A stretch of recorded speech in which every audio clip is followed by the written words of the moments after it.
Habitual Truther back with a new video. And I like to first start out by thanking a few subscribers for sending me donations. I was able to pay my phone bill and my renter's insurance and get back on my feet and get some groceries. So I'd like to give a shout out to Catherine and Jared and Joel and Angela for your contributions. Thank you so much, and God bless you. But now on to this video. I had just discovered by watching Dabu7's video that he posted yesterday about a new discovery that was made in Utah. And this discovery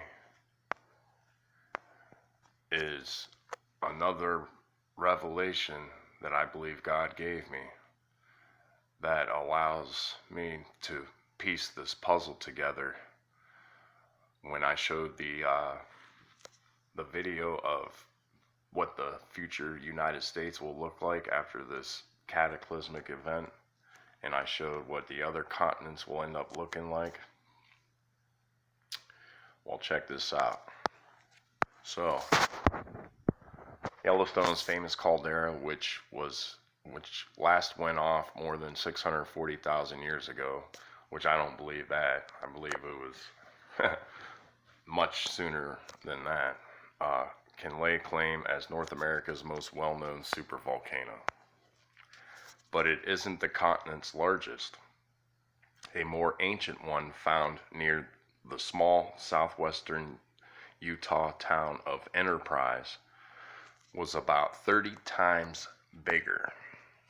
Aspects of the geological landscape that southern Utah is famous for, Pine Mountain, Vail volcano, and lava flows, came from volcanic activity in the area, all stemming from the supervolcano Wawa Springs. But Wawa Springs' week-long explosion happened a long time ago, like 30 million years ago. I don't believe that. Again, I believe it was much sooner ago than in history. Should you be concerned about supervolcanoes and volcanic activity in this part of the United States? BYU researchers Eric Christensen and Myron Best in 2013 photographed where Wawa Springs was. And that's this photo right here. Wawa Springs, Yellowstone. Yellowstone still has frequent volcanic activity, and some people think we're overdue for another big one, which, if you're talking in the span of thousands of years, maybe, according to local scientist Ron Smith. Yellowstone has gotten a lot of publicity because of the severity of a supervolcano and the effect it would have on the earth. Smith, a former university professor in California and now Sun River resident, said at a lecture at Dixie State University on Monday, "We cannot say that Yellowstone is overdue. It is probably going to blow again, but it could well be 500,000 years from now or a week from Tuesday." According to the United States Geological Survey, the probability of another supervolcano event in Yellowstone in the next few thousand years is exceedingly low. 100 years of Zion National Park. What you probably didn't know about Utah's oldest park. Wawa Springs released 30 times more ash and debris than the infamous Yellowstone explosion, though, Smith said. Compared to more recent volcanic events, it was 5,000 times larger than the eruption at Mount St. Helens in 1980. Brigham Young University researchers found out about Wawa Springs only in 2013. Erosion can make supervolcanoes hard to find, but by discovering and measuring lava flows in the region, researchers were able to map out Wawa Springs on the border of Utah and Nevada near Enterprise.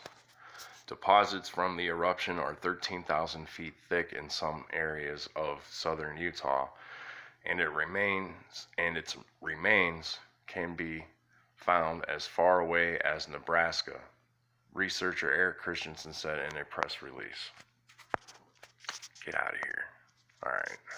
Imagine the devastation it would have been. It would have been catastrophic to anything living within hundreds of miles, he stated in the 2013 release. And there's Vail Volcano.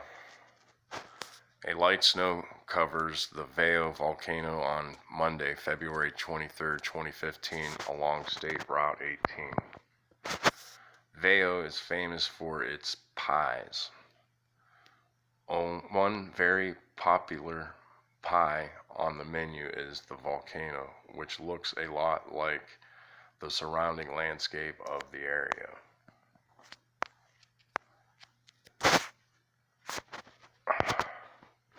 Sorry for the interruption. Alright. Cinder cones, which are what people typically think of volcanoes to look like, dot the views up to the border of Nevada, Smith said. I really recommend going out there. You can see lots of cinder cones, Smith said to a lecture hall full of community members. The main reason to go out there has nothing to do with the Vail volcano and everything to do with the pies, he said with a laugh. Dormant but not extinct. During his lecture, Smith talked about the risks that come with volcanic activity, ash, climate change, lahar, and pyroclastic flow. Ash is typically what people picture when a volcano goes off, but Smith pointed out that it's not like smoke coming from a burning campfire. It's made up of tiny pieces of rock and minerals which can damage lungs if inhaled. Big fluctuations in climate, like when we had ice ages and extreme weather jumps, can oftentimes be linked to volcanoes, according to Smith. Volcanic ash is not only dangerous to breathe, but it also produces climate change that has a wide range effect on human habitation of the earth, Smith said. Weeping Rock closed indefinitely after reports suggest future danger. Lahar and pyroclastic flow are two lesser-known effects of volcanoes, but are worth noting. Lahar is the mud flow that comes from the slopes of the volcano. Pyroclastic flow is the fast-moving hot gas and matter, which is what BYU researchers studied when finding Wawa Springs. Concerned about volcanic activity happening again here soon, there are pretty active volcanoes still around the world, some near heavily populated areas, but the Wawa Springs region is considered dormant, even though there's always a chance for more volcanic action, Smith said. This area is considered to be dormant but not extinct at this time, Smith said. The more severe a volcanic eruption, the more rare it turns out to be, and the less severe, the more common it turns out to be, which is very fortunate for us. Blah, blah, blah. Yeah, that's okay. So, now, after discovering this, let's go and bring up those maps.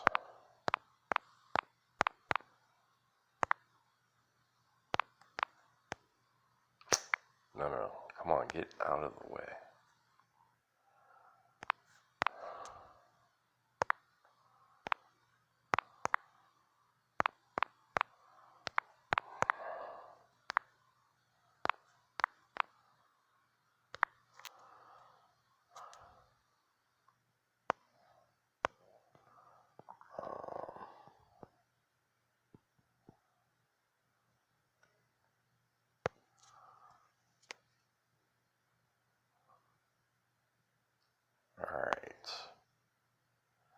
Here we go.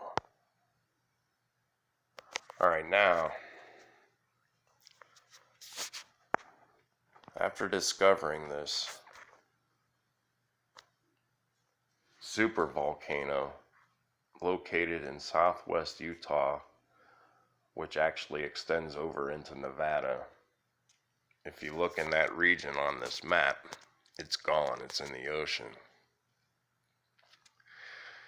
Now, Yellowstone, what was once thought to be the largest supervolcano in the world, has now become the second largest supervolcano, because Wawa Springs in Utah is actually 30 times larger than Yellowstone. And then if you look in the southern part of California is where Long Valley caldera lies, which was the second largest in the United States, but has now become the third largest because of Wawa Springs being number one and Yellowstone number two. Now, I still believe that they're going to detonate a bomb in Yellowstone because it is currently active. The earthquakes, there's been an uptick in earthquakes at Yellowstone just recently. As a matter of fact, when they measure the land, they see that the land is rising in some parts of the caldera in Yellowstone. And when you have land that is rising where there's a magma chamber underneath, that means it's building up pressure. So when the land gets pushed up, you actually end up, reaching a point at which it could end up exploding or erupting. So that's why I still think they're going to use Yellowstone as the detonator, because currently at this time Wawa Springs is not active, but it's still in existence. So as a result of setting off the explosion in Yellowstone, that marks the start of the megaquake, or the great earthquake that is mentioned at the opening of the sixth seal in the Bible. I believe that the transfer of energy from Yellowstone exploding will set off a chain of events, causing the Rocky Mountain range to erupt, just like in my end-time dream when I was flying over the Rocky Mountains and I looked out the window and seen them erupting. But it's going to continue westward, which would then set off the Wawa Springs supervolcano in Utah and part of Nevada. And as the energy continues to transfer across the North American plate going west, it will then eventually reach the Long Valley caldera in California, which would then set that off.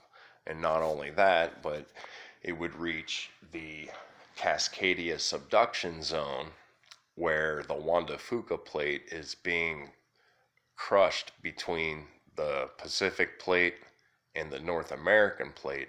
And when that ruptures, you would then have a mega thrust quake event over at the Cascadia subduction zone, which would then spawn a mega tsunami that would hit the western seaboard of the United States.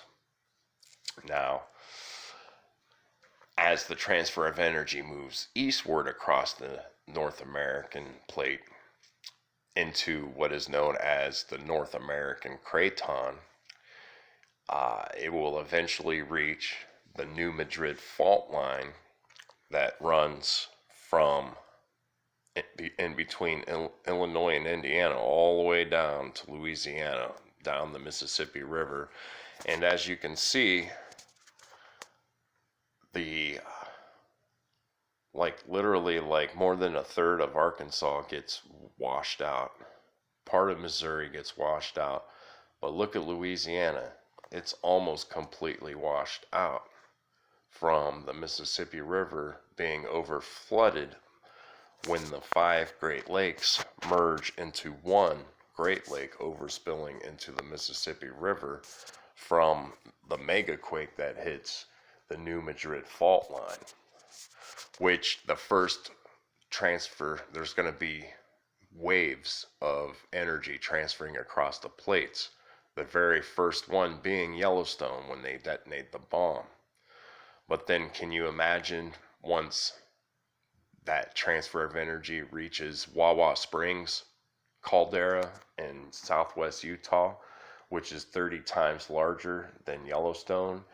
When that explodes, that's going to create a second wave of transfer of energy across the plate, which would also reach and hit the New Madrid fault line. So the New Madrid fault line is going to be hit with a series of quakes, with, I believe, the second quake being the largest, because Wawa Springs, being 30 times larger than Yellowstone, is going to produce an explosion concussion blast with a transfer of energy being 30 times greater than what Yellowstone's going to produce. And don't forget that that energy will continue to move eastward across the North American plate into the ocean, eventually reaching what is known as the Mid-Atlantic Ridge, where the African plate butts up with the North American plate. Now, there's three different types of plate tectonic movement. You have convergent margins, you have divergent margins, and you have transform margins. Now, what's happening over in the Mid-Atlantic Ridge, you have the African plate is diverging away from the North American plate. That created a ridge known as the Mid-Atlantic Ridge. And that zone is also known as the East African Rift. Now, with that transfer of energy reaching the Mid-Atlantic Ridge, it's going to produce a mega quake right there in the ocean, which would then spawn a mega tsunami that would then hit the eastern seaboard of the United States. However, you got to think this transfer of energy is not going to stop there. It's going to continue moving across other plates, hitting other plate boundaries across the world, which is going to affect every continent on Earth, which results in all the other maps that I showed in the other video showing, for instance, Africa being split into two. This is going to be a worldwide event, and it's also the first mention in scripture of a great earthquake. So if you look at this whole event with open eyes and understanding of the world that we live in, God showed me first that we live on a flat earth with a firmament dome over us, and the earth is not moving, it is stable. He placed it upon pillars. Now, knowing this, you can see how this would affect the entire world, like a ripple in a pond. From a drop of water hitting the pond, you know how it ripples outward. Well, imagine that, but going across land and ocean, the transfer of energy going all the way around the entire earth, hitting every continent. Now, I believe this is the sixth seal. For there is a great earthquake. That is the first thing that happens. And then it talks about how the stars of heaven will fall from the heavens and hit the earth. And knowing that the stars are just right there in the firmament, they're not giant suns trillions of light years away, you can then understand how the sixth seal should be taken literally, because these stars can hit the earth, because our world is not what we were taught. We're not on a spinning ball floating in outer space doing all these movements. We're on a flat, fixed earth that is immovable with a dome firmament over us. Now, and then they talk about, and it talks about how the sky will depart as when a scroll is rolled together. Well, I believe the firmament, because it is so violently shaken by this great earthquake that will happen, that shaking is going to shake the firmament as well, which would then cause the stars to detach from the firmament and fall to the earth. But it also will cause the firmament to open up. The sky will open up. And that's why it talks about how everyone's going to hide in the mountains, and they're going to beg the mountains and the rocks to fall on them, to hide them from the face of him that sits upon the throne, and from the wrath of the Lamb, who is Jesus Christ, the Son of God. And then, towards the end, it says that every mountain and every island will be moved out of their places. So, as you can see, this megaquake event that affects the entire world, where new land will appear and other land will disappear into the ocean, you could take that scripture literally, and that is what is going to happen. And then after that, during the sixth seal, it says that for his day of his great judgment has come, and who shall be able to stand? That will mark the beginning of God's wrath in the tribulation. And I believe this event is coming very soon, because I believe we are in the four horsemen apocalypse right now. Especially now that the coronavirus is not the only disease that they released. They just recently released 3 more diseases: a new Ebola virus, African swine flu, and some other virus. So now there's 4 viruses that are used as biological weapons that are meant to depopulate the earth. And I believe that the 4th horse, the pale horse, is the horse of death or pestilence. Because what happens when you get the flu? You turn pale, and when you're sick with the flu. So that's why I link the 4th horse with the pestilence. The 3rd horse I link with famine, the black horse, where 1 measure of wheat will cost a denarius, and 3 measures of wheat will cost a denarius, or 3 measures of barley, will cost a denarius. That is showing the famine because of the shortage of food. Food prices are going to go up, and we've already been seeing that. You've seen the price of pork tripled, and the price of beef is going to go up because we lost 1 million cows last year due to the floods when they flooded the mid part of our country, in which we lost a lot of crops as well. So we're already living through the apocalypse, the 4 horsemen of the apocalypse. And then you have the 5th seal, and then the opening of the 6th seal, which will be this massive megaquake event that will affect the entire world. So, as you can see, this is going to be beyond catastrophic. This is going to be cataclysmic on a scale that no one has ever even imagined. And no wonder why Jesus says that never will there be a time on earth as horrific as the Great Tribulation. Not even the great flood of Noah will be as bad as what this Great Tribulation will be. And I believe that this opening of the 6th seal that will change the entire face of the earth is the beginning of what ends up being worse than the great flood of Noah, as you can imagine. I mean, look at this. It's crazy. But I believe that if you have the eyes to see and the ears to hear, you can take this prophecy literally. And it's meant to be taken literally because this is going to happen literally. So God's been showing me things, and with this new revelation of Wawa Springs caldera, it now starts making even more sense why these western states end up going into the ocean.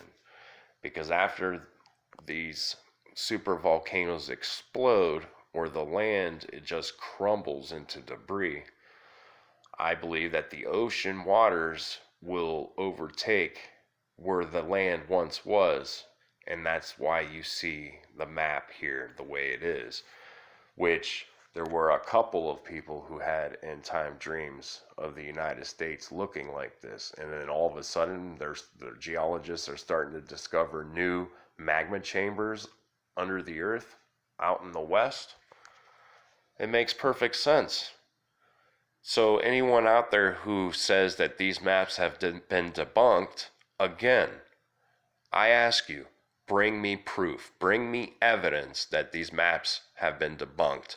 Because I had a commenter on my video, my future maps projections video, that said that these maps had been debunked. So I commented back to him, show me the evidence that these maps have been debunked, and he never commented back. So until you can bring me concrete evidence that these maps have been debunked, I believe that this is what is going to happen at the opening of the sixth seal. So anyways, I just want to say that I love all you guys, and God bless each and every one of you and all of your families. And I'm going to be making a new video updating on the coronavirus here soon. So watch out for that video. But thank you so much for supporting me, and God bless all of you, and Habitual Truther out.